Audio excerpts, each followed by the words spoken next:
আসসালামু আলাইকুম। আজকে আমরা যে বোটানি চ্যাপ্টার 9 উদ্ভিদ শারীরতত্ত্ব বা প্ল্যান্ট ফিজিওলজি চ্যাপ্টারের একটা টপিক সম্পর্কে জানব। ওকে, সো আমাদের সেই আকাঙ্ক্ষিত টপিকটা হচ্ছে লুন্ডেগারের মতবাদ বা লুন্ডেগার থিওরাম। সে বিজ্ঞানী লুন্ডেগার দিয়েছেন, তো সেই অনুযায়ী এটার নামকরণ করা হয়েছে। তো এটার আরও কিছু নাম আছে, যেমন এটা হচ্ছে একটা সক্রিয় শোষণ মতবাদ। আচ্ছা, তো এটাকে সক্রিয় শোষণ মতবাদ বলা হয়, এবং আরও একটা নাম আছে, সেটা হচ্ছে আয়ন বাহক মতবাদ। ওকে, তো সক্রিয় শোষণ মতবাদ কেন বলা হয়? এটাকে সক্রিয় কেন বলা হচ্ছে? সক্রিয় বলা হচ্ছে কারণ এখানে এটিপি লাগে। কীভাবে লাগে সেটা আমরা এখন দেখছি।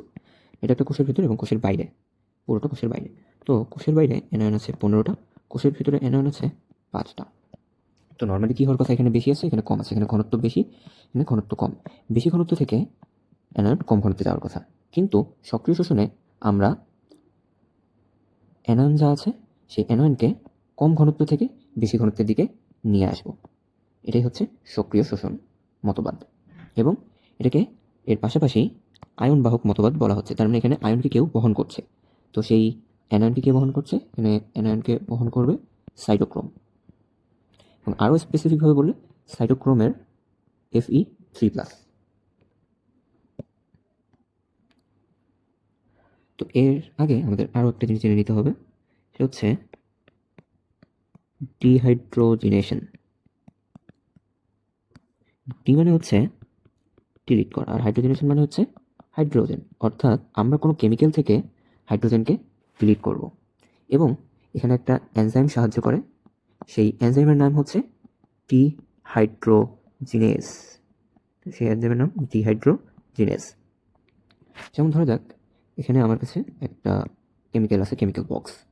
সো এই কেমিক্যাল বক্সের উপরে যখন ডিহাইড্রোজিনেজ এনজাইম কাজ করবে, তখন এই কেমিক্যাল থেকে ধরা যাক নতুন একটা কেমিক্যাল সার্কেল তৈরি হবে, এবং পাশাপাশি তৈরি হবে হচ্ছে হাইড্রোজেন প্লাস অ্যান্ড ইলেকট্রন। ওকে, তো এবারে আমরা দেখব যে আসলে এখানে কি হয়।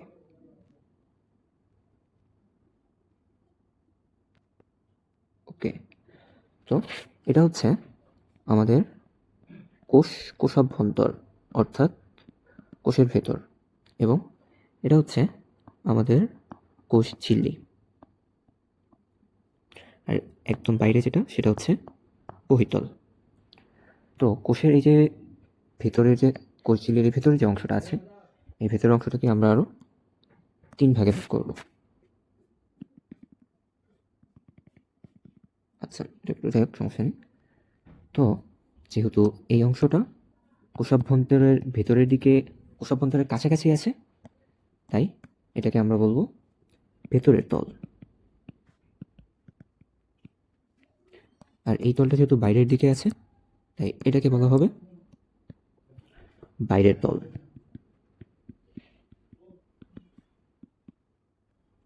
ওকে, তো আমরা আগে দেখলাম যে এখানে পরিবহন করবে আয়নকে সাইটোক্রোম। তো এই সাইটোক্রোম কোষের ভেতরের তলে একটা, এই মাঝখানের তলে একটা, এবং বাইরের তলে আরেকটা। তো সেই সাইটোক্রোমগুলো হচ্ছে সাইটোক্রোম বি ভেতরের তলে, সাইটোক্রোম সি মাঝখানের তলে, এবং সাইটোক্রোম এ বাইরের তলে। তো এটা মনে রাখার উপায় হচ্ছে B for baby, C for হচ্ছে child, and A for adult. তো আমরা বেবি ছিলাম, বেবি থেকে চাইল্ড, অ্যান্ড চাইল্ড থেকে আমরা অ্যাডাল্ট হয়েছি। তো এটা আমরা কোষের অভ্যন্তর থেকে বাইরের দিকে এভাবে মনে রাখতে পারি। তো আমরা এর আগে আবারও একটা জিনিস দেখে এসেছি যে এই সাইটোক্রোমের মধ্যে থাকে হচ্ছে Fe3+। তো এই Fe3+গুলোই অ্যাকচুয়ালি ইলেকট্রনকে ক্যারি করবে। তো আমি সব জায়গাতেই Fe3+ আছে। ওকে, তো এখানে আমরা একটা অ্যানায়নকে বাইরে থেকে এই পুরো পথ বের করে কোষের ভেতরে নিয়ে আসবো। তো নিয়ে আসার জন্য আমাদের সাহায্য করবে হচ্ছে একটা ইলেকট্রন। তো যখন এই ইলেকট্রনটা এই সাইটোক্রোমের ভেতর দিয়ে যাবে, তখন বাইরে থেকে একটা অ্যানায়ন ভিতরে ঢুকে পড়বে, অ্যান্ড কন্টিনিউয়াসলি সে কোষের ভেতরে চলে যাবে। তো এর আগে আমাদের আরেকটা জিনিস জেনে রাখতে হবে যে সব কিছুই ইলেকট্রিক্যালি নিউট্রাল থাকার চেষ্টা করে। তাই এখানে Fe3+, এখানে যেহেতু 3টা পজিটিভ চার্জ আছে, তাই এটাকে নিউট্রাল করার জন্য 3টা অ্যানায়নও থাকবে। সব জায়গাতেই সেম, এখানেও 3টা অ্যানায়ন থাকবে অ্যান্ড এখানেও 3টা অ্যানায়ন থাকবে। ওকে, তো এরপরে আমাদের কোষের ভেতরের যে তল আছে, এই ভেতরের তলে ডিহাইড্রোজিনেশন রিয়াকশন হবে। ডিহাইড্রোজিনেস এনজাইম কাজ করবে। সেই ডিহাইড্রোজিনেস এনজাইম থেকে তৈরি হবে H+ অ্যান্ড ইলেকট্রন। তো এইখানে যে ইলেকট্রনটা তৈরি হবে, এই ইলেকট্রনটা গ্রহণ করবে এই Fe3+। Fe3+ ইলেকট্রন গ্রহণ করে হয়ে যাবে Fe2+। তো যখন এটা Fe2+ হয়ে যাবে, তখন তার যে আগে 3টা যে অ্যানায়ন ছিল, সেই 3টা অ্যানায়নের আর প্রয়োজন হবে না, অ্যানায়ন লাগবে তখন 2টা। তখন এখানে হয়ে যাবে 2 অ্যানায়ন। অ্যান্ড এখানে যে একটা এক্সট্রা অ্যানায়ন আছে, সেই এক্সট্রা অ্যানায়নটা চলে আসবে কোষের ভেতরে। তো এখানে ইলেকট্রন গ্রহণ করার পরে এই Fe2+ হয়ে গিয়েছে এবং সে আবার এই ইলেকট্রনটা ছেড়ে দিয়ে Fe3+ হবে। তো এই Fe2+ যে ইলেকট্রনটা ছাড়বে, সেই ইলেকট্রনটা আবার সাইটোক্রোম সি এর Fe3+ গ্রহণ করবে। Fe3+ এই ইলেকট্রন গ্রহণ করে হয়ে যাবে Fe2+। তো এই Fe2+ যখন এই একটা ইলেকট্রন নিবে, তখন তার অ্যানায়ন দরকার পড়বে 2টা। এখানে ছিল 3টা, এখানে হয়েছে 2টা। এই এক্সট্রা একটা যে অ্যানায়ন আছে, সেই এক্সট্রা একটা অ্যানায়ন আবার নিয়ে নেবে, এই Fe3+ নিয়ে 3টা অ্যানায়ন পূরণ করবে। এরপর এই Fe2+ আবার ইলেকট্রন ছেড়ে দিয়ে Fe3+ হবে। তখন তার 3টা অ্যানায়ন লাগবে। সেই অ্যানায়নটা আসবে কি এই Fe3+, তখন ইলেকট্রন গ্রহণ করে Fe2+ হবে। তখন তার অ্যানায়ন দরকার পড়বে 2টা। একটা অ্যানায়নকে সে ছেড়ে দিবে, সেই অ্যানায়নটা এই Fe3+ গ্রহণ করে নিউট্রাল হয়ে যাবে। এরপর আবারও Fe2+ একটা ইলেকট্রন ছেড়ে দিয়ে Fe3+ হবে। ওকে, Fe3+ হবে এবং যখন সে Fe3+ হবে, বাইরে থেকে একটা অ্যানায়ন ভিতরে চলে এসে এই অ্যানায়ন তখন এই Fe3+কে নিউট্রালাইজ করবে। এইভাবে এটা একটা সাইমultaneous প্রসেস, তার একটার পর একটা কন্টিনিউয়াসলি চলতেই থাকবে। বাইরে থেকে একটা অ্যানায়ন আসবে, এখানে ভিতরে একটা অ্যানায়ন চলে যাবে। তো এখানে যে ইলেকট্রনটা তৈরি হয়েছে এবং এখানে আমাদের হাইড্রোজেন তৈরি হয়েছে, এই ইলেকট্রন, হাইড্রোজেন এবং বাইরে থেকে আসবে অক্সিজেন, তারা তৈরি করবে ওয়াটার। ওকে, সো এই ইলেকট্রন, হাইড্রোজেন এবং বাইরে থেকে আসবে হচ্ছে অক্সিজেন, অ্যান্ড এটা তৈরি করবে ওয়াটার। এই ওয়াটার পরে আবার বাইরে বের হয়ে আসবে। তো এটা ছিল মোটামুটি লুন্ডবেগরের মতবাদের একটা সামারি। তো আমাদের বইয়ে কিছু লাইন আছে, এখন আমরা সেই লাইনগুলা বোঝার চেষ্টা করব। যেমন এই লাইনটা।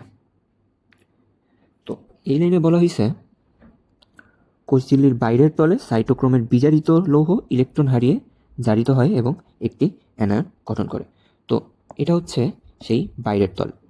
এই বাইরের তলে এই সাইটোক্রোম এ এর বিজারিত এর যে লৌহটা আছে,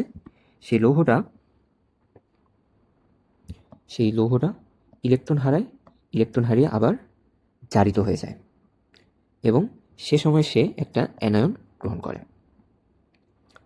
তো এখানে আরও একটা লাইন আছে,